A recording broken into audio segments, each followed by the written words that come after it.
Hey guys, glad you could make it. Let's get started. This story isn't about a broken world. It's about a world that works a little too well. The ledger of permitted losses is about what happens when human lives become numbers, when kindness is labeled inefficient, and when survival is something you have to earn. So take a breath, lean in, and let yourself step into a future where every choice leaves a trace. The form was only 3 pages long. That was the first thing Rowan Hale noticed, and the first thing that unsettled her. Forms that decided nothing were always long. Forms that decided something important tended to be brief, confident, and designed to look merciful. She sat at the intake desk, with her jacket still on, the fabric damp from sleet, fingers stiff as she filled in fields she had memorized years ago. Name, address, household count, employment status, dependencies, medical exemptions. The pen moved smoothly. The system preferred ink. Behind the desk, the clerk did not rush her. He watched the queue instead, eyes occasionally flicking to a small display embedded in the counter, where eligibility scores updated in quiet increments. No alarms, no colors, just numbers adjusting themselves downward. Rowan slid the completed form forward. The clerk glanced at it, then at her, then back to the display. His expression did not change, but his posture did, shoulders settling into something practiced. He rotated the form, facing it toward himself. He picked up a stamp. Wait, Rowan said. The word came out softer than she intended. The clerk paused, the stamp hovering over the paper. He did not look up. This is the final submission. I know. Any errors after this point cannot be corrected. I know. He brought the stamp down. The sound was clean, absolute, a dull percussive report of impact, followed by the brief wet noise of ink soaking into fibers. Rowan looked at the mark. Approved. She exhaled, the air feeling thin in her lungs. She had expected relief, but there was only the quiet finality of a transaction completed successfully. The clerk slid the form back toward her, one corner of the paper slightly bent from the pressure of the stamp. Your permit is valid for the current cycle, he said, already looking past her toward the next person in line. Keep it on your person. Losses must be reported within the designated window. Rowan took the form, the ink still tacky beneath her thumb. She nodded once, a gesture of compliance, and stood. Her jacket felt heavier now, as if the paper added a physical weight. Outside, the sleet had turned to a fine, freezing mist. She hunched her shoulders, the permit clutched in her pocket like a weapon she still didn't know how to use. The ledger was never quiet. Even in the pre-dawn hours, when the fluorescent lights of the allocation bureau hummed low and the city outside was still, the system was awake. Data streams flowed through servers in silent rivers, numbers recalibrating, probabilities shifting, the machinery of necessary loss taking forward with inexorable patience. Rowan's fingers moved across the keyboard, her screen a familiar landscape of grids and thresholds. She was a systems analyst for the Department of Resource Distribution, her job to monitor and optimize. She looked for inefficiencies, bottlenecks, anomalies. She was good at it. She had a talent for patterns. Today, she was running a diagnostic on Sector 7G, a residential district classified as high-density, low-yield.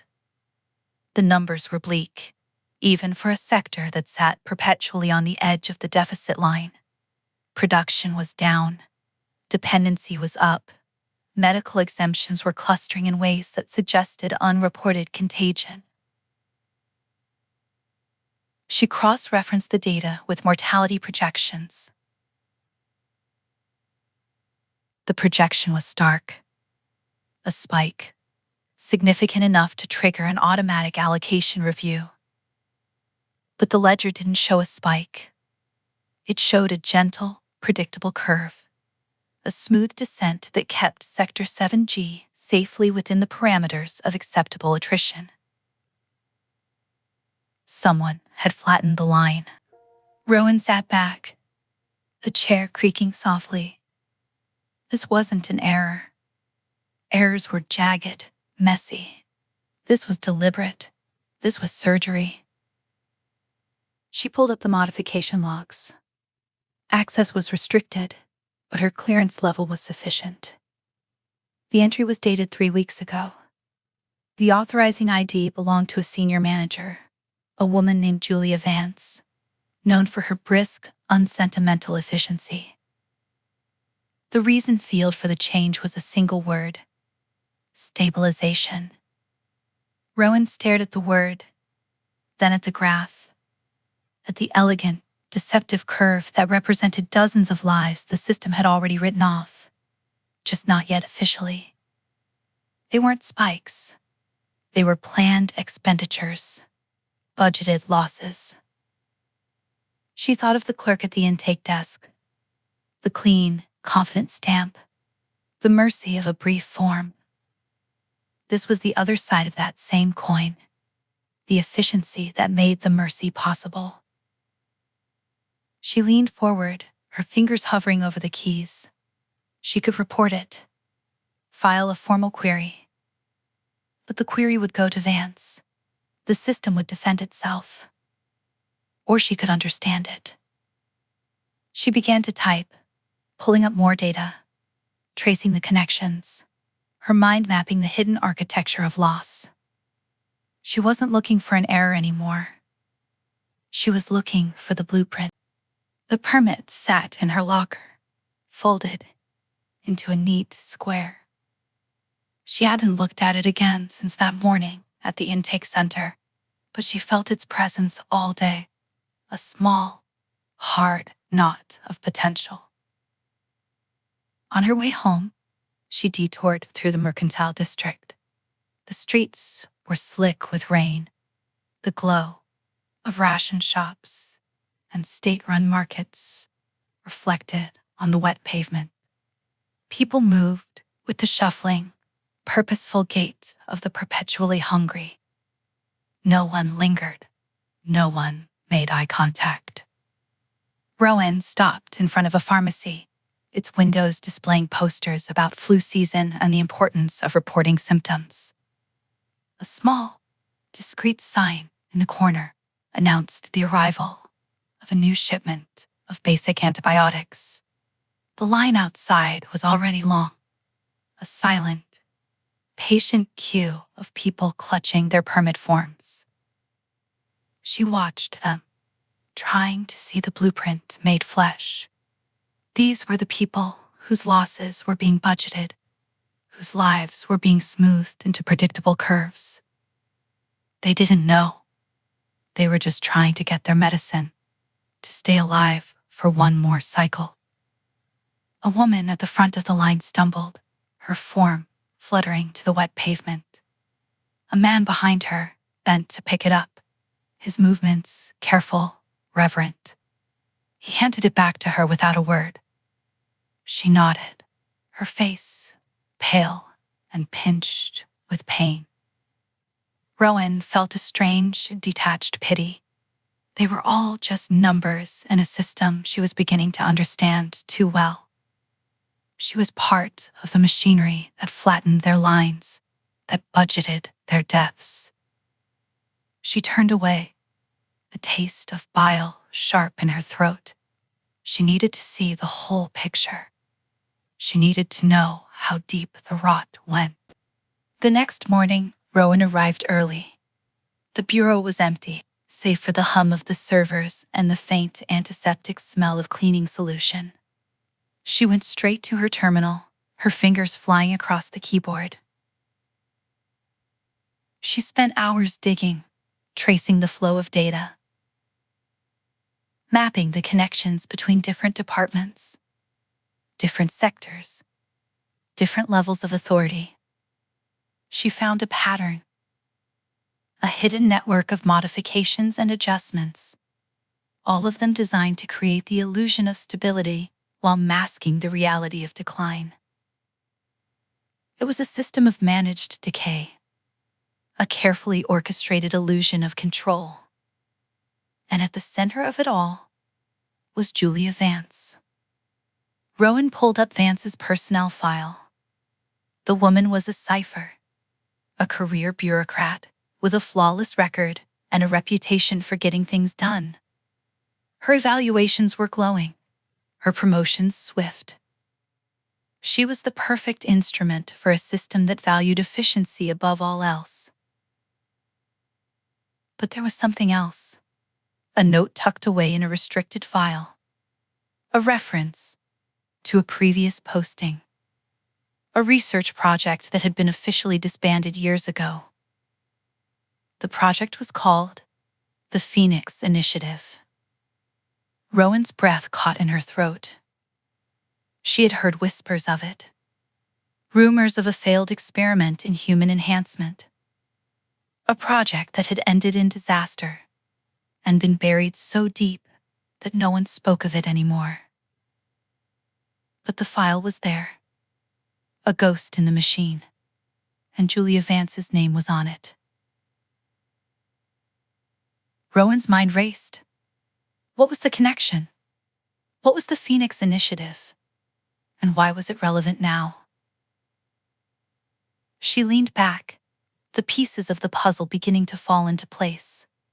The budgeted losses, the flattened lines, the managed decay. It wasn't just about resources. It was about something else, something more sinister. She was about to dig deeper, to pull up the full file on the Phoenix Initiative, when a soft chime alerted her to a new message in her inbox. The sender was Julia Vance. The subject line was a single word: intrigued. The message was even shorter. My office. Now. Vance's office was on the top floor of the Allocation Bureau, a space of polished chrome and panoramic windows that overlooked the city. The view was breathtaking, a sprawling tapestry of light and shadow, a city that looked almost peaceful from a distance. Vance was sitting behind her desk, her back to the window, her face in shadow. She was a small woman, with a neat gray bob and a pair of wire-rimmed glasses perched on her nose. She looked like a librarian, not a master of managed decay. Rowan Hale, she said, her voice calm and measured. Please, sit. Rowan sat, her heart pounding in her chest. She had expected a confrontation, an accusation, a threat. She had not expected this calm, almost conversational tone. You've been busy, Vance continued, her fingers steepled in front of her. You've been digging into things that are not your concern. Rowan didn't answer. She wasn't sure what to say. Vance smiled, a thin, bloodless smile. You're a talented analyst, Rowan. You see patterns. You make connections. That's a valuable skill. A dangerous skill. She paused, her eyes fixed on Rowan. The Phoenix Initiative, she said, the name hanging in the air between them. You found the file. Rowan nodded, her throat dry. It was a noble experiment, Vance said, her voice softening, taking on a note of something that might have been regret, if regret were an emotion she was capable of feeling. We were trying to create a better human, a stronger, more resilient human, a human who could survive the coming hardships. She gestured toward the window, at the sprawling city below. This world is not kind, Rowan. It is not forgiving. We are living on borrowed time, on borrowed resources, and we are not strong enough to survive what is coming. She leaned forward, her face moving out of the shadow, her eyes cold and clear. The Phoenix Initiative failed. We couldn't create a better human. But we learned something. We learned that survival is not about strength. It's about allocation. Rowan stared at her, the words sinking in, a cold dread creeping up her spine. We can't make everyone stronger, Vance said, her voice dropping to a whisper. But we can choose who survives. We can allocate survival. We can redistribute it, like any other resource. She stood up, walking to the window, her back to Rowan again. The budgeted losses, the flattened lines, the managed decay. It's not about hiding the truth, Rowan. It's about creating it. We are not just managing decline. We are engineering the future. We are deciding who gets to be in it. She turned back to face Rowan, her expression unreadable. You've stumbled upon the ledger of permitted losses, Rowan. You've seen the blueprint. And now you have a choice. She walked back to her desk, picking up a small, sleek device, its screen dark. You can report me. You can file a formal query. You can try to expose this, and you will fail. The system will defend itself. I will be exonerated, and you will be reallocated. She paused, letting the threat hang in the air.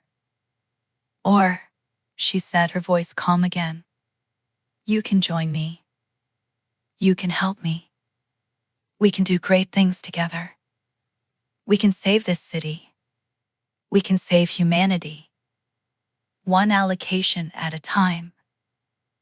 She held out the device. This is a key, Rowan. A key to the real ledger. The one that no one else sees. The one that makes the decision. Rowan looked at the device. Then at Vance, her mind racing.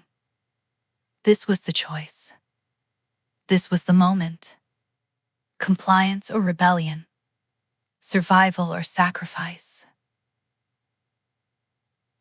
She thought of the woman at the pharmacy, her face pale and pinched with pain. She thought of the long, patient queue, the silent, shuffling gait of the perpetually hungry. She thought of the budgeted losses, the flattened lines, the managed decay. She was not a hero. She was an analyst, a systems analyst, and she was good at it.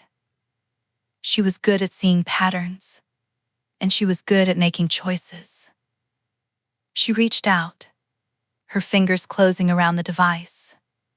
It was cool to the touch, smooth and heavy in her palm. Vance smiled, a genuine, almost warm smile this time. Welcome to the Phoenix Initiative, Rowan. The device was not a key, it was a lens. Back at her terminal, Rowan plugged it into a discrete port on her console. The screen flickered, then resolved into a new interface, clean and minimalist, but layered over her familiar grids with a shimmering, translucent skin. It was the same data, but now it had a new dimension, a new axis of meaning. Every name, every number, every dependency exemption was now tagged. Some were green, some were yellow, some were red. It was a map of human value. Rowan pulled up Sector 7-B. The names on the red list were the ones who had been flattened, whose deaths were budgeted expenses. But the greens were a surprise. They were not the powerful or the privileged. They were, by all conventional metrics, unremarkable. A mechanic with a history of minor infractions. a retired school teacher with no living relatives, a young artist with a chronic, non-communicable illness. She cross-referenced them with a deep-level personnel archive she found linked within the system. The mechanic had a latent genetic marker for extreme environmental resilience. The school teacher was the aunt of a junior prodigy in agricultural engineering. The artist's cognitive patterns, when mapped against a decade of public works projects, showed a high probability of unconventional problem-solving. The system wasn't just allocating survival. It was curating potential. It was a garden, and Vance was the gardener. Pruning not the weak, but the redundant, the predictable, the evolutionary dead ends, to give the outliers a chance to bloom. A new message appeared in her inbox, not through the official channels, but as a silent, subtle pop-up within the new interface. It was from Vance. Your first loss. Below the text was a single name, highlighted in red. Alan Cole, a maintenance worker in Sector 7G. His file was thin, 52 years old, high blood pressure, 2 adult children working in the mines, a wife already approved for a palliative care permit. He was, by the system's calculus, a net drain, a spent force. His death was scheduled for next Tuesday. The expected cause of death was listed as cardiac arrest. An efficiency note was attached. Minimal investigation required. Rowan stared at the name. He was not a number. He was a man who fixed pipes, who probably had grease under his nails, and a favorite coffee mug, who had children. Her fingers trembled as she minimized the file. She needed a break. She needed to walk. She found herself standing in front of the intake center again, the sleet turning to a miserable, freezing rain. She watched the people file in and out, their faces etched with a quiet desperation. She looked at their hands, at the worn fabric of their clothes, at the way they hunched their shoulders against the cold. She was looking for a face that matched the name, a man who might be Alan Cole. She didn't find him, but she saw dozens of others who could have been, dozens of lives waiting to be reallocated, their potential already assessed, their fate already decided. She thought of the device in her pocket, the key to the real ledger. She thought of the power it represented, the power to choose, to shape, to create the future. And she thought of the cost. That night, she didn't go home. She went back to her terminal, the hum of the servers a familiar lullaby. She pulled up Alan Cole's file again. She could leave it. She could let the system run its course. She could participate in the necessary loss, the quiet violence of efficiency. She could be Vance's gardener. Or she could do something else. She began to type, her fingers flying across the keyboard. She was not just an analyst anymore. She was a participant, and she was about to make her first edit. She didn't try to save him. That was too crude, too obvious. That would raise flags. That would get her reallocated. Instead, she altered the calculation. She found a small, obscure research paper on a new experimental treatment for hypertension. A treatment with a low success rate but a high potential for long-term benefit. She attached the paper to his file, flagging it as a potential mitigating factor. Then she adjusted his dependencies. She reclassified one of his sons, a minor, as a critical resource, citing a recent, unreported breakthrough in a deep earth extraction technique. It was a lie, a fabrication woven from whispers and speculation, but it was a plausible one. She tweaked the algorithm, nudging the numbers, manipulating the variables. Her actions, a series of small, almost invisible adjustments. She was not changing the outcome. She was changing the probability. She was bending the curve. When she was done, she ran the simulation. Alan Cole's red highlight flickered, then faded to a pale, uncertain yellow. His expected date of death was now next year.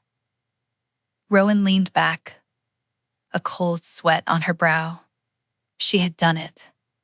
She had saved a life, or at least, she had postponed its loss. She had also committed her first act of treason. She looked around the empty office, the hum of the servers a constant reminder of the system's watchful eye. She had bent the rules. She had challenged the logic of the ledger, and she had gotten away with it. For now. She knew she couldn't stop. One life was not enough. One edit was not a rebellion. It was a gesture, a tiny, insignificant ripple in the vast, indifferent ocean of the system. But it was a start. The next morning, Vance summoned her again. This time, Rowan was not afraid. She was ready. She had the device in her pocket, a small, heavy reminder of her newfound power. Vance was standing by the window, her back to the room. "Alan Cole," she said, her voice calm and measured. Rowan's heart skipped a beat. What about him? His file was updated last night, Vance said, turning to face her, her expression unreadable. An interesting series of adjustments. A minor miracle of data manipulation. Rowan didn't answer. She held her ground, her gaze locked with Vance's. Vance smiled, a slow, deliberate smile. You saved him, Rowan. You bent the curve. You redistributed survival. She walked toward her, her movements graceful and predatory. I'm not angry, Rowan. I'm impressed. I didn't think you had it in you. She stopped in front of her, her eyes cold and clear. You see, the system is not perfect. It is a tool. And like any tool, it can be used for different purposes. It can be used to prune, to cull, to shape, or it can be used to cultivate. She reached out, her fingers gently brushing against Rowan's cheek. You have the gift, Rowan. The gift of seeing the potential, of nurturing the outliers. You are a gardener, just like me. Rowan flinched at her touch, her mind racing. This was not the reaction she had expected. This was not a threat. It was an invitation. I'm not like you, Rowan said. Vance laughed. A low, musical sound. Aren't you? You saved a man's life, Rowan. You made a choice. You decided that he was worth saving. You allocated survival. She leaned in, her breath warm against Rowan's ear. Welcome to the rebellion, Rowan. The quiet one. The one that happens in the shadows, in the silent, invisible spaces of the system. Rowan stood frozen, Vance's words echoing in her mind. A rebellion. A quiet one. A rebellion of allocation. She had thought she was fighting the system, but Vance was telling her she was joining it. Or at least a different version of it. What do you want? Rowan asked, her voice trembling slightly. Vance stepped back, her expression unreadable. I want you to keep doing what you're doing. I want you to find the others, the ones with the gift, the ones who can see the patterns, who can make the connections, the ones who can cultivate. She gestured toward the window, at the sprawling city below. We are not just saving lives, Rowan. We are building a new world. A better world. One allocation at a time. Rowan looked out at the city, at the millions of lives waiting to be reallocated.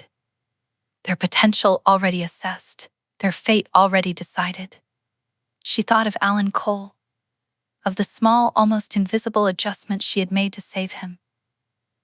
She thought of the power she now held, the power to choose, to shape, to create the future. And she thought of the cost. She was not a hero. She was an analyst, a gardener, a rebel in the quiet, invisible spaces of the system. And she was not alone. Weeks melted into months. Rowan's life settled into a new rhythm, a double existence. By day, she was a diligent systems analyst, her reports on resource distribution models concise and insightful. By night, she was something else entirely. She became a connoisseur of data. She learned to read the subtle tells that marked a life with untapped potential. A cluster of atypical aptitude scores in a file flagged for low cognitive contribution. A family history of unremarkable service suddenly producing a child with a knack for biohydroponics. These were the seeds. Her first successful cultivation after Alan Cole was an old archivist named Anya Petrova. Anya was scheduled for reallocation due to cognitive decline. Her file showed a history of repetitive, low-level data entry tasks and a recent increase in minor errors. She was a perfect candidate for a quiet, efficient loss. But Rowan dug deeper. Buried in decades-old university records, she found a forgotten thesis Anya had written on pre-collapse information retrieval methods. It was brilliant. A piece of work that proposed a system for finding patterns in chaotic datasets that was decades ahead of its time. It had been ignored, dismissed as too theoretical. Rowan didn't just attach the thesis to Anya's file. She fabricated a departmental review that cited a recent fictional system instability in the historical archives. She then engineered a cross-departmental request for a specialist in legacy data architecture, a request with only one plausible candidate: Anya Petrova. Anya's status flickered from red to green. She was transferred from the palliative care queue to a secure research facility. 2 weeks later, a new, highly efficient data correlation algorithm was implemented, dramatically improving the Bureau's predictive capabilities. No one knew it was coded by a woman who had been scheduled to die. Vance's message arrived the next day, a single silent pop-up in the private interface. Well done. The soil is fertile. Rowan felt a cold pride. She was not just saving lives. She was investing them. She was making the system stronger, not by obeying it, but by outthinking it. She was participating in the rebellion, the quiet one. But the rebellion was not her own. She began to notice the others. Tiny, almost invisible adjustments in the ledger. The kind that spoke of a shared language, a common purpose. A minor correction in the dependency calculation for a dockworker's son that shifted him from yellow to green. A sudden, unexpected medical exemption for a young woman with a rare, but potentially useful, immune anomaly. They were the other gardeners. The ones with the gift. The ones who were cultivating a better world, one allocation at a time. She never met them. She never spoke to them. Their communication was a silent conversation conducted in the language of data, a dance of algorithms and probabilities, a symphony of quiet defiance. One night, she found a message hidden in a maintenance log for a server in a forgotten sub-basement. It was a string of numbers, a set of coordinates. Rowan knew what it was. An invitation, a meeting. She hesitated. Anonymity was a shield. To meet was to risk everything. To be seen was to be vulnerable. But she was tired of the shadows. She wanted to see the faces of her fellow rebels. She wanted to know who she was fighting with. She went. The coordinates led her to a disused water treatment plant, a cavernous space of crumbling concrete and rusting pipes. The air was thick with the smell of damp earth and decay. In the center of the main chamber, a small group of people were gathered around a makeshift table, a flickering lantern casting long, dancing shadows on the walls. There were 5 of them, men and women of different ages, their faces etched with a quiet intensity. Rowan recognized one of them, a man named Joseph, a quiet, unassuming technician from the network maintenance division. She had seen him in the halls, a ghost in the machine, a man who was always there, but never seen. He looked up as she approached, a small, knowing smile on his face. "Rowan Hale," he said, his voice a low, gentle rumble. "We've been expecting you." The others looked at her, their expressions a mixture of curiosity and respect. They were the gardeners, the rebels, the ones who were cultivating a better world. "We have a problem," Joseph said, his smile fading, his expression growing serious. "Vance." Rowan's heart skipped a beat. "What about her?" "She's getting bolder," he said. "Her allocations are becoming more aggressive.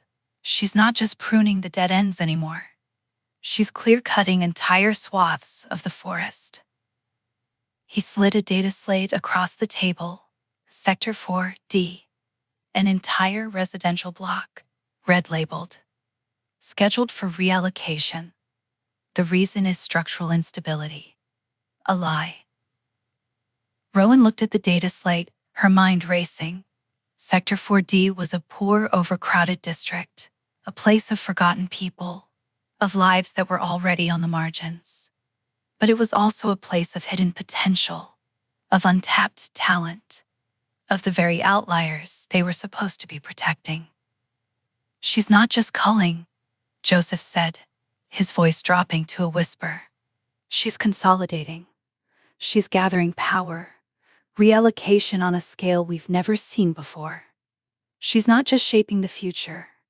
She's trying to own it." Rowan looked around the table, at the faces of her fellow rebels, at the flickering lantern light, at the crumbling concrete of the disused plant. They were a small group, a handful of gardeners against a force of nature. And Vance was the storm. "We have to stop her," Rowan said, her voice firm, her resolve hardening into something sharp and unbreakable. "We have to stop her now." The attack was not frontal. It could not be. To challenge Vance directly was to declare war on the system itself, and their small rebellion would be crushed, a footnote in a log of corrected anomalies. Their warfare was archival. Their weapons were audits. Joseph had a theory. Vance's power, her very authority, was predicated on the integrity of the Phoenix Initiative. She was its sole curator, its high priestess.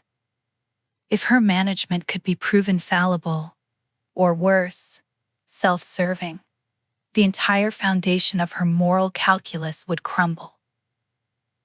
The target was not the present, but the past. The Phoenix Initiative's original budget. It was a black hole, a decades-old allocation of resources so vast it was recorded only as a single, immutable line item in the deepest archives.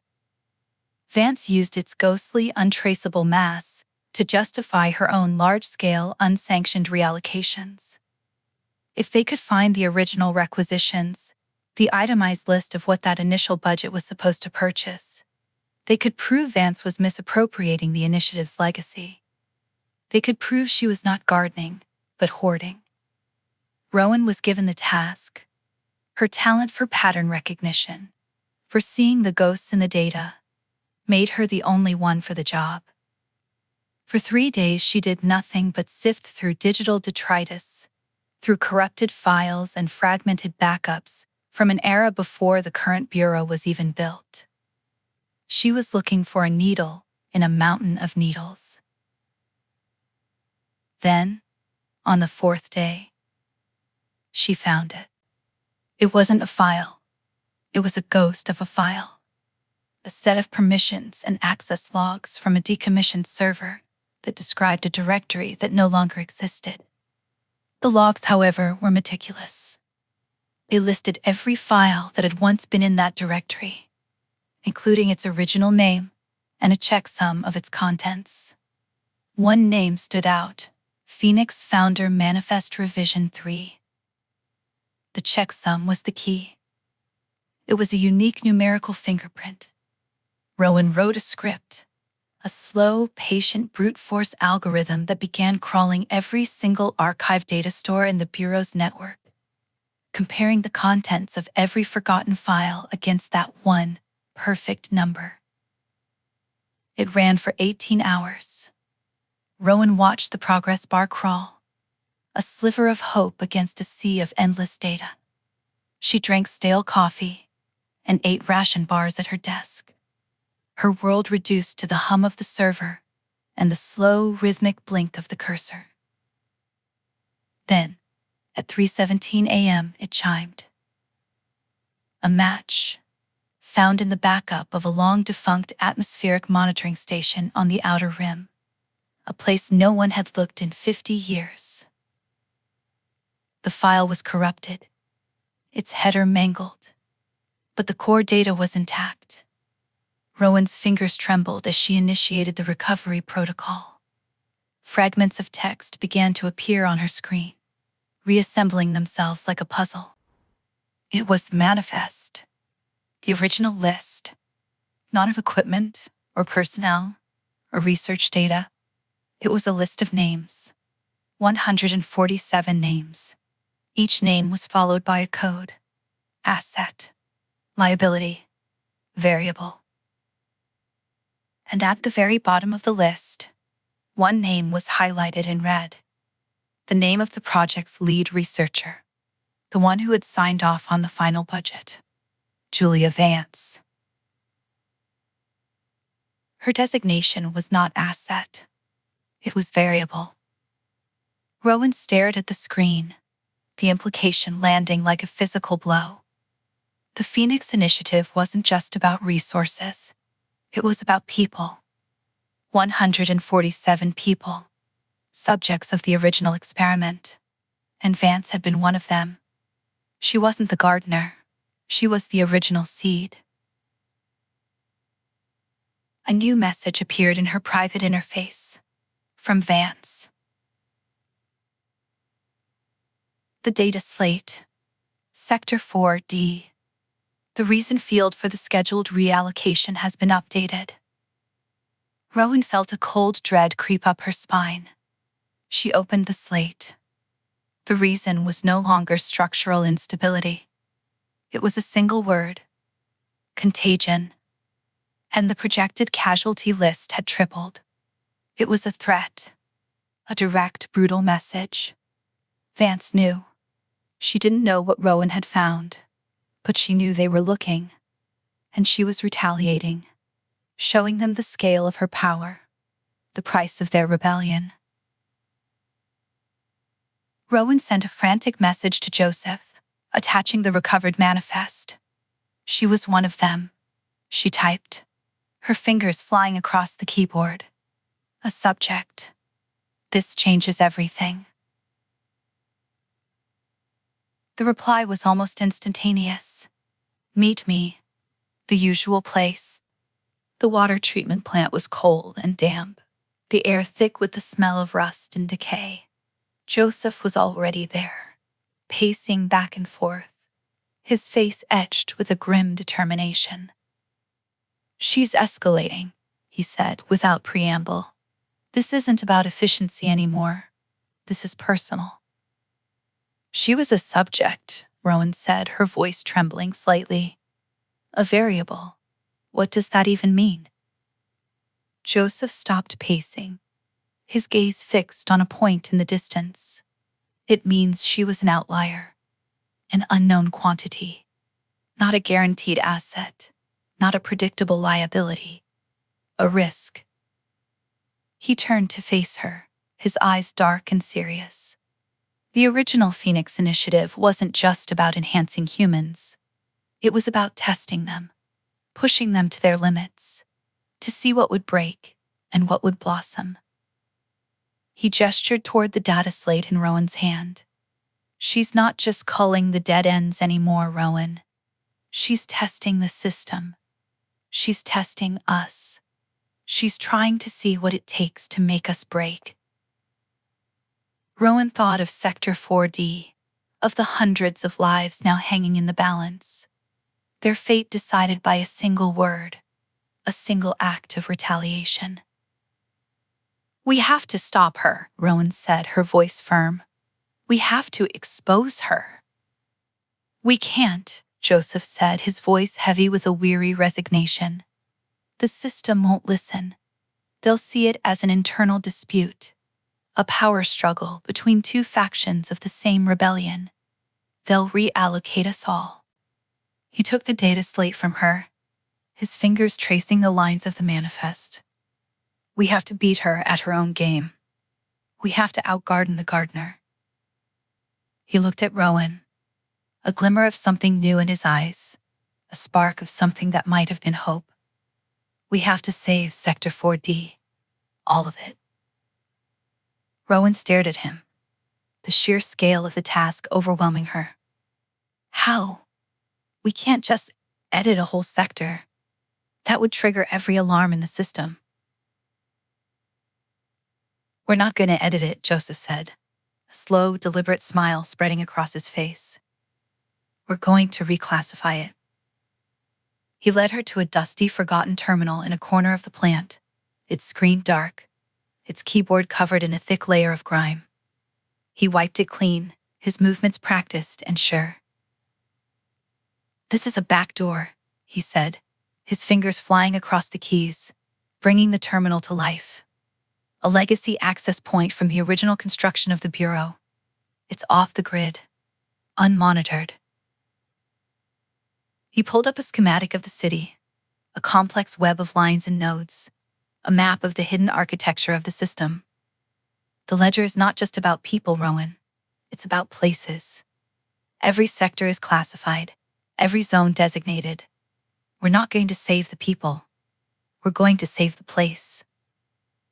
He pointed to a small, almost invisible node on the schematic, a place that was not on any official map. The archives. The real archives. The ones that predate the Bureau. The ones that hold the original city plans, the forgotten infrastructure, the blueprint of what this city was supposed to be. He looked at Rowan, his eyes shining with a fierce intellectual fire. If we can prove that Sector 4D is built on a site of historical significance, a site that is critical to the city's long-term survival, we can trigger a preservation protocol, a protocol that even Vance cannot override. Rowan stared at the schematic, her mind racing. It was a brilliant, audacious plan, a rebellion of historical revisionism. But how do we prove it? She asked, her voice trembling with excitement. The records are probably lost, destroyed, buried so deep that no one can find them. We have the manifest, Joseph said, tapping the data slate. The list of names. 147 subjects. We cross-reference them with the original city plans. We look for connections. We look for patterns. He looked at her, a genuine, almost paternal warmth in his eyes. You're the one who can do it, Rowan. You're the one who can see the ghosts in the data. You're the one who can find the blueprint. Rowan looked at the terminal, at the complex web of lines and nodes, at the forgotten history of a city that was dying, a city that was being reborn in the shadows, one allocation at a time. She was not just a gardener anymore. She was an archaeologist, a historian, a rebel with a purpose. And she was ready to dig. For 2 days, Rowan lived in the past. She cross-referenced the list of names with decades-old property records, with birth certificates, with forgotten employment files. She found connections. She found patterns. She found the ghosts of the people who had built this city, the people who had been written off, the people who were now the key to its future. And then she found it. It was not a file. It was a blueprint, a forgotten, dusty, almost forgotten blueprint of the original water purification system, a system that was supposed to be the lifeblood of the city, a system that had been decommissioned and buried, its existence erased from all official records. The blueprint showed a nexus of tunnels and reservoirs, a hidden network of waterways that ran beneath the city, a network that converged in a single, central location. Sector 4D. Rowan stared at the blueprint, her heart pounding in her chest. She had found it. The blueprint of what this city was supposed to be. The key to saving hundreds of lives. She sent a message to Joseph, her fingers trembling with excitement. "I found it," she typed. "The water system. It all runs through Sector 4D. The reply was almost instantaneous. "Bring it to the usual place. We have a problem." The water treatment plant was cold and damp, but this time, it was not empty. A woman was standing in the center of the main chamber, her back to Rowan. She was small and neat, with a gray bob and a pair of wire-rimmed glasses perched on her nose. She looked like a librarian, not a master of managed decay. Julia Vance. "Rowan Hale," she said, her voice calm and measured. "And Joseph, I've been looking forward to this meeting." Joseph was standing by the makeshift table, his face pale, his hands bound behind his back. 2 burly men in dark suits were flanking him, their faces impassive, their eyes cold and hard. Vance turned to face her, a thin, bloodless smile on her face. "The blueprint," she said, her eyes fixed on the data slate in Rowan's hand. "I'll take that." Rowan's mind raced. This was a trap. Joseph was the bait. She was the target. "You're too late," Rowan said, her voice firm, her resolve hardening into something sharp and unbreakable. "I've already sent a copy. A dead man's switch. If anything happens to me, it goes public." Vance laughed, a low musical sound.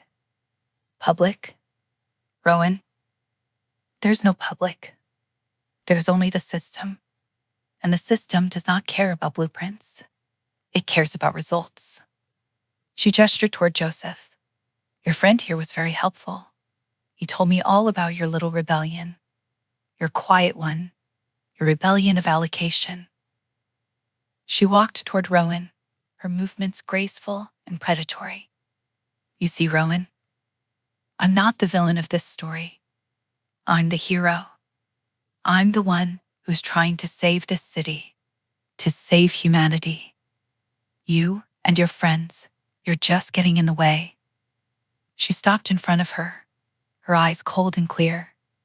You think you're cultivating a better world, but you're just pruning the weeds. You're just delaying the inevitable. You're just sentimental. She reached out, her fingers gently brushing against Rowan's cheek. I was a variable, Rowan, an unknown quantity, a risk, and I survived. I adapted. I became the gardener. I became the one who makes the choices. She leaned in, her breath warm against Rowan's ear. And I choose to save this city, even if it means sacrificing a few hundred, a few thousand, a few million. The needs of the many, Rowan. The logic of the system. Rowan stood frozen, Vance's words echoing in her mind. The needs of the many. The logic of the system. She had heard those words before, in the halls of the bureau, in the silent, invisible spaces of the ledger. She had believed them.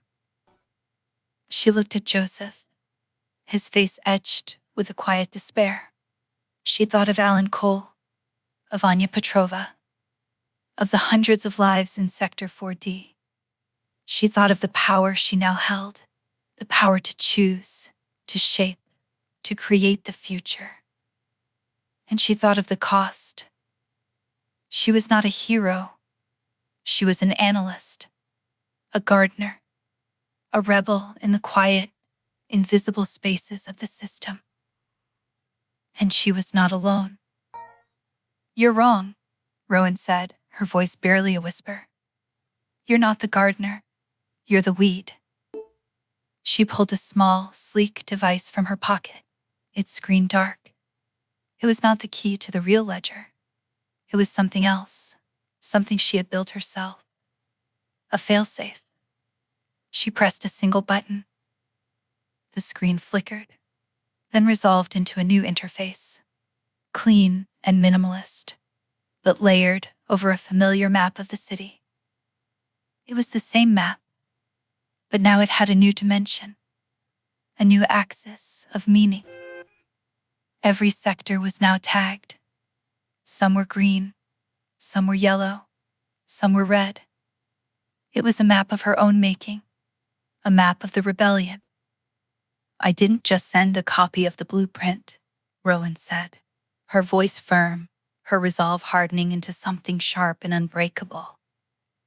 I sent a trigger that activates a series of modifications to the ledger. She looked at Vance, a small defiant smile on her face. I'm not just pruning the weeds anymore, Julia. I'm changing the soil. I'm redistributing the sunlight. I'm cultivating a whole new garden. The men in dark suits looked at Vance, their faces etched with a sudden dawning fear. They were not just guards. They were gardeners, too, and they knew what this meant. Vance stared at her, her expression unreadable. What have you done? I've reallocated the variables, Rowan said, her voice calm and measured. All of them. Everyone who was ever flagged as an outlier, as a risk, as an unknown quantity. I've given them a new designation. She paused, letting the implication hang in the air. They're all assets now. The implications crashed through the silence. Every risk, every potential liability, every person Vance had marked for quiet, efficient culling to maintain her version of stability. They were now, by the system's own logic, untouchable, protected. The network of nurtured outliers Rowan and the others had so carefully cultivated was no longer a secret garden. It was now an officially designated nature preserve. Vance's carefully constructed world of managed loss was collapsing, not with a bang, but with the quiet, bureaucratic horror of a reverse decision. Her power was not based on authority, but on the absence of authority for anyone else. Rowan had just given that authority to her enemies. You can't, Vance whispered. The first true fracture in her composure. The cascade. The resource failure will be catastrophic. Maybe, Rowan said, her gaze unwavering. Or maybe the system will adapt. Or maybe it will break. But it will no longer be your garden to tend. It will be chaos. And in chaos, potential has a chance. She looked at the two men. Your files have been updated. Your status is now green. You are assets. You are no longer obligated to follow the directives of a manager whose operational clearance has been flagged for review. The two men looked at each other, their expressions a mixture of confusion, fear, and a slow, dawning realization. They were no longer just cogs in the machine. They were variables who had just been promoted. One of them slowly, deliberately, lowered the restraints on Joseph's wrists. Vance watched, her face a mask of cold fury. She had been outmaneuvered, not with force, but with a more elegant form of violence. Form-based rebellion. You sentimental fool, Vance spat, her venom finally finding a target. You haven't saved them. You've just signed their death warrants. The system doesn't have the resources for this. It will collapse in on itself. A famine of data, a plague of deficits. You haven't cultivated a garden. You've planted a cancer. Perhaps, Rowan said, her voice soft but clear in the vast echoing space. But it's our cancer now. We get to choose how it grows. She stepped back, her hand still on the device. The screen a glowing map of a world remade. This isn't about one sector or one blueprint. This is about the entire premise. The ledger of permitted losses is obsolete. I've just archived it. A new protocol is in effect. The ledger of assessed potential. Joseph, rubbing his wrists, walked to her side. He looked at the map, at the sea of new green lights spreading across the districts like a contagion of hope. She's right, he said to Vance. It's over. Your version of it anyway. Vance straightened her back, a flicker of the old authority returning to her eyes. She was a variable after all. A survivor. She would not break. You've started a war you cannot win, child, she said, her voice regaining its measured, chilling calm. You've unleashed forces you cannot comprehend. The system will not adapt. It will purge.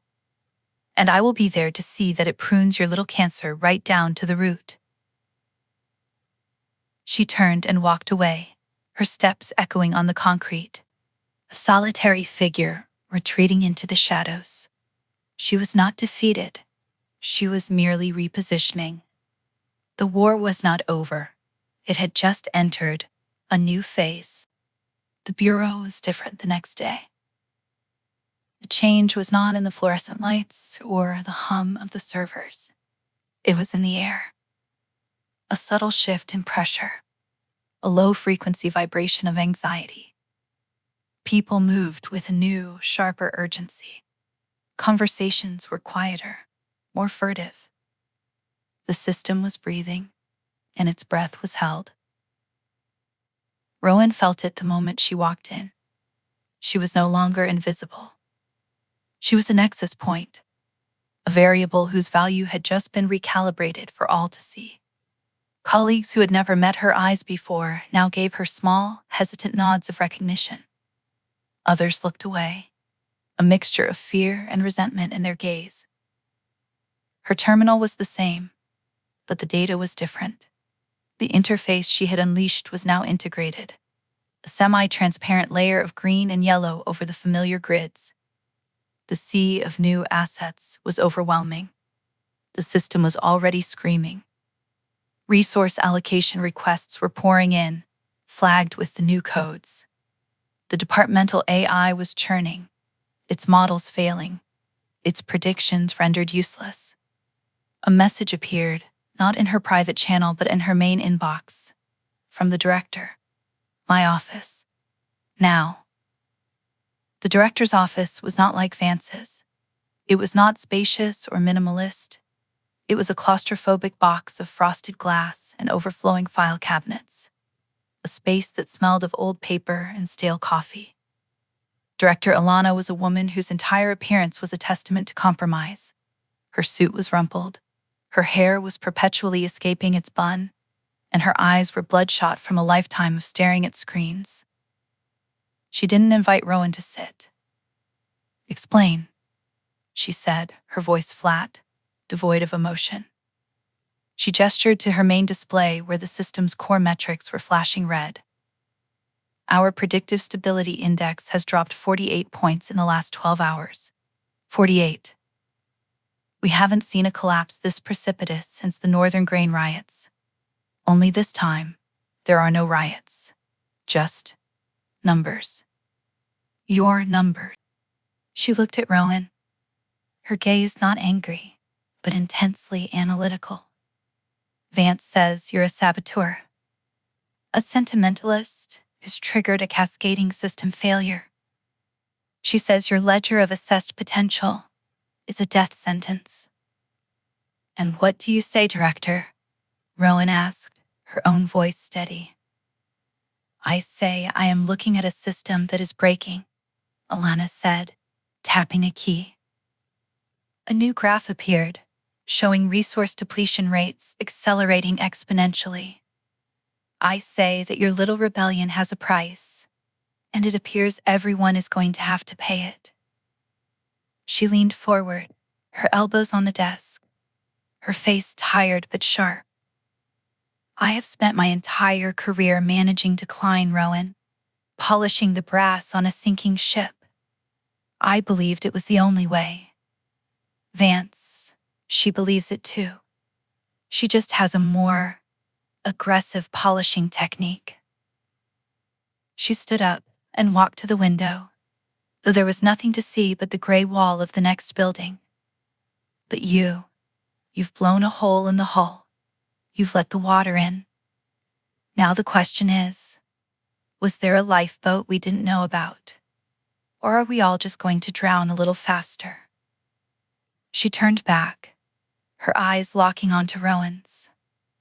The Phoenix Initiative. Vance was a variable. What does that mean, really? Not the official definition. What does it mean for her? She survived, Rowan said. When the project was terminated, her file was closed. But she didn't disappear. She adapted. She became the system. The logic of necessary loss isn't a policy for her. It's her own history. She's recreating the experiment on a citywide scale, trying to prove her own survival was the correct outcome by making it the only outcome. Alana nodded slowly, a flicker of understanding in her eyes. So this isn't just about power, it's about vindication. And a system-wide vindication is a terrifying thing. She walked back to her desk and sat, the silence stretching between them. Vance has already put forth a proposal, a sector quarantine and reclamation protocol, starting with Sector 4D. A cold dread washed over Rowan. Reclamation? It's a polite word for a full system purge, Alana said, her voice grim. Cut the losses. Sever the infected tissue to save the host. She wants to wall off the sector, cut power, data, and supply. Let it starve until the unstable assets are neutralized. She's framing it as a necessary response to the resource chaos you've created. And she's getting traction. The old guard is terrified. They want a simple, brutal solution. Rowan felt the world tilting. Her act of rebellion had given Vance the perfect justification for the one thing she had wanted all along. A large-scale, sanctioned culling. She'll use the contagion narrative, Rowan whispered. The one she used as a threat. She already is, Alana confirmed. It's spreading through the intra-departmental memos. A biodigital hazard originating from 4D. It's elegant, in its own horrific way. Blame the victims for the problem you created. She looked at Rowan, her gaze direct and piercing. You broke it, analyst. Now can you fix it? Can you find me a lever? A reason not to sign the order that will seal the fate of 50,000 people. I am not a sentimentalist, Hale. I need data. I need a probability. Give me a better option than Vance's, and I will take it. Rowan left the director's office feeling the weight of 50,000 lives pressing down on her. The familiar hum of the servers now sounded like a countdown. Her rebellion had not been a quiet act of cultivation. It had been a declaration of war, and Vance was prepared to fight dirty. She found Joseph in their usual corner of the archives, his face pale as he stared at a data slate displaying the quarantine proposal. We miscalculated, he said, not looking up. We thought we were changing the rules of the game. We didn't realize she was just going to flip the board. We haven't lost yet, Rowan said, pulling up a stool. She's using fear. We have to use the system. Alana wants a lever. We need to give her one. The water system, Joseph said, finally looking at her. The blueprint. It was our trump card. It still is, Rowan countered, her mind racing. But we can't just present it as a historical artifact. That's a preservation argument. Too slow. Too weak against a contagion threat. We need to make it immediate. We need to make it a solution. She stood and began to pace, her thoughts crystallizing. Vance's purge is a response to resource scarcity. She's creating a famine. What if we proved we could end it? Not just for 4D, but for the whole city. She stopped, a new, audacious plan taking shape. The old system isn't just a blueprint. It's a network.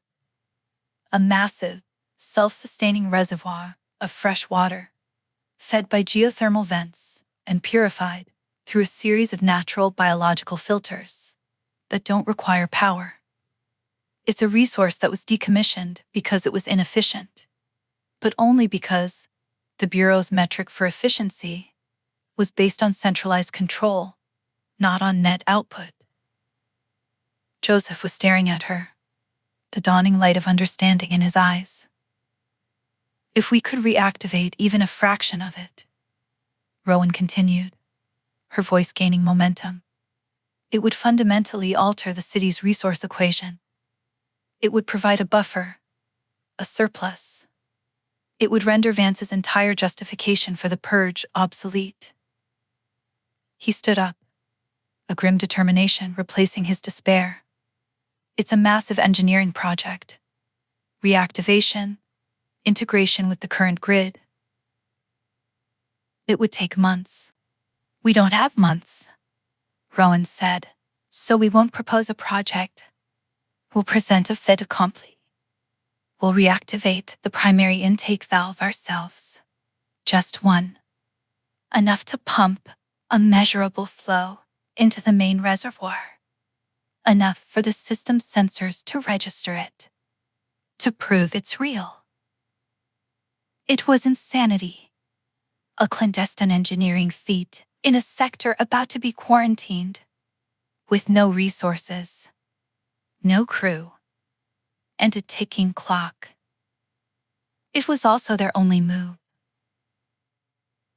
Where is the intake valve? Joseph asked, already convinced. Rowan pulled up the blueprint, her fingers tracing the lines of the forgotten network. It's here, she said, pointing to a location deep beneath the central market of Sector 4D. in the old service tunnels. It's mechanical, a manual release. No digital signature, no electronic trail. It's perfect. It was also directly in the path of Vance's proposed quarantine line. They had 6 hours before the director's decision deadline. They had one chance to prevent the board from being flipped forever. The tunnels beneath Sector 4D smelled of wet earth, rust, and the ghosts of 100 years of neglect. The air was heavy, cold, and still. Their only light came from a single salvage lamp Joseph had managed to requisition, its beam cutting a nervous path through the oppressive darkness. The map was unreliable. Corridors shown on the blueprint were caved in. Passages that should have been open were flooded. They waded through knee-deep, icy water, their movements muffled by the suffocating dampness. Every drip of water, every groan of ancient metal, sounded like an alarm in the tense silence. "She'll have people watching the access points," Joseph whispered, his breath a plume of white in the frigid air. "She's not stupid." "No," Rowan agreed, her hands raw from prying open a rusted maintenance hatch. "But she's predictable. She's looking for data breaches, not engineering ones. She thinks our war is in the system, not in the concrete." They found the valve in a circular chamber, a colossal relic of brass and iron that rose from the floor like a forgotten monument. A massive spoked wheel was mounted on its side, the size of a cartwheel, covered in a century of grime. Next to it a gauge, its glass face cracked, the needle forever stuck on zero. Rowan ran her hand over the cold metal. This was it. The lever. The real one. Joseph took up a position at the tunnel entrance, his lamp turned down to a faint glow, watching for any sign of movement. Rowan examined the mechanism. There was no lock, no electronic failsafe, just a sheer physical resistance that had to be overcome. She wrapped her hands around two spokes of the wheel, digging her boots into the slippery floor for leverage. She pulled. Nothing happened. She adjusted her grip, her shoulder muscles screaming. She pulled again, putting her entire body weight into it. A low, groaning protest echoed through the chamber, a sound of metal grinding against metal after a century of silence. The wheel shifted a fraction of an inch. She rested, her breath coming in ragged gasps, the cold air burning her lungs. She could feel a faint vibration through the wheel, a deep, thrumming resonance of immense pressure held in check. Somewhere on the other side was a sea of life, waiting to be released. "Anything?" she called out to Joseph, her voice hoarse. "Nothing," he called back. "It's too quiet." She pulled again, and again. The movement was agonizingly slow, each inch a victory against years of corrosion. The groaning grew louder, a deep, resonant hum that seemed to shake the very foundations of the city. She felt a sudden, terrifying lurch as the mechanism engaged fully, the wheel spinning in her hands with impossible speed. She lost her footing, crashing to the floor as the wheel slammed open with a deafening roar. A torrent of water erupted from the pipe, a thundering cascade that slammed into the far wall of the chamber. The sound was overwhelming, a deafening roar of raw, untamed power. The air filled with a fine, icy mist. The cracked gauge on the wall, untouched for a century, trembled, and the needle swung wildly, past empty, past quarter, past half, settling somewhere near full. It was working. A single, sharp light cut through the mist, followed by another. Figures were emerging from the tunnel, not Vance's guards. They wore the gray, featureless uniforms of the Bureau's Compliance Division. "Halt!" A distorted voice boomed through a speaker. "You are in violation of sector quarantine protocols. Cease all activity and present your identification." Quarantine. It had already begun. Rowan scrambled to her feet, her heart pounding in her chest. They were trapped. The valve was open, but they were caught. Joseph stepped out from the shadows, the salvage lamp held high. "We are Bureau assets," he said, his voice calm and clear, "acting under Directive 7 Alpha, a resource recovery operation. You are interfering with a classified assignment." The lead compliance officer stepped forward, his face unreadable behind a reflective visor. "There is no 7 Alpha in effect for this sector. Our orders are to secure all access points and neutralize all unauthorized personnel. This facility is now under contagion protocol." He raised his weapon, a sleek black rifle that emitted a low electronic hum. "The contagion is not biological," Rowan said, stepping forward, her hands held up in a gesture of peace. "It's systemic, a resource deficit, and we are the cure." She pointed to the valve, to the thundering torrent of water. "That is fresh water, clean, pure, and untapped. A surplus that will offset the city's resource deficit for the next cycle. We are not violating protocol. We are stabilizing the system." The lead officer hesitated, his weapon still trained on them. He looked at the water, at the gauge, at the sheer, undeniable reality of what they had done. "Check your system," Joseph said, his voice firm. "Check the primary reservoir levels. You'll see a measurable increase. We are not the problem. We are the solution." The officer lowered his weapon, his movements slow, deliberate. He tapped a control on his wrist, his visor glowing with a stream of data. His posture changed, a subtle shift from aggression to confusion. "The reservoir," he said, his voice a mix of disbelief and awe. "The levels, they're rising. It's impossible." He looked at Rowan, at Joseph, a new respect in his eyes. You did this?" "We did," Rowan said, her voice firm. "And we're not done. This is just the beginning." The officer looked at his team, then back at the valve. "We have new orders," he said, his voice a low, respectful rumble. "Secure the facility and await further instructions."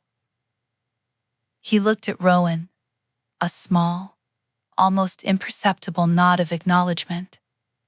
"Welcome to the rebellion, Analyst Hale."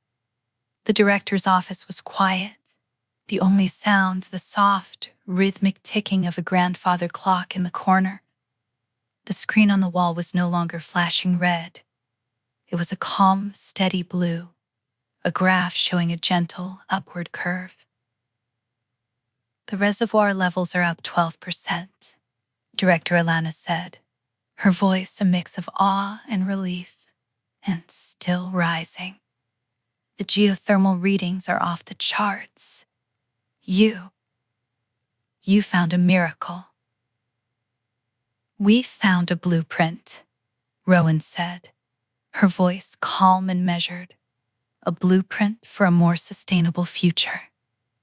Alana nodded, her eyes fixed on the screen. "Vance is not pleased. She's filed a formal protest, citing reckless endangerment and unauthorized resource activation. She claims the old system is unstable, a ticking time bomb." "Let her," Rowan said, her voice firm. The system is adapting. The old guards can be replaced. Alana looked at her, a small, almost imperceptible smile on her face.